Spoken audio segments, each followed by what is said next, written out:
couple of days, and I saw quite a bit of momentum building up to today's launch. And one article in particular caught my attention.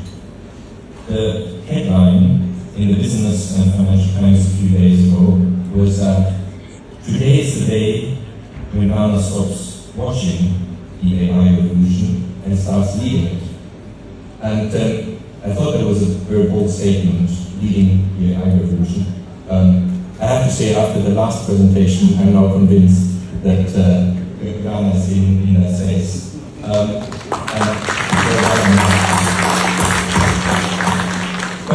But also, it reminded me of another article that I read last year, and it was in The Economist, and it asked the question, who is leading the AI revolution? Is it the United States, or is it China? And it came to an interesting conclusion, which was that when we think about AI, we probably focus almost exclusively on where are the most innovative AI companies, where are the biggest data centers, where are the biggest investments.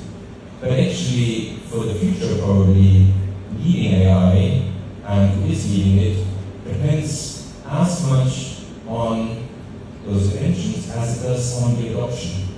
In other words, the countries leading the AI revolution, to some extent, are the countries that are really adopting the new technologies and that are doing so at scale.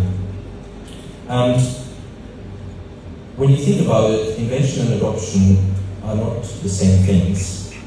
Just looking at myself and the speakers today, we share one thing, which is we're all in public service.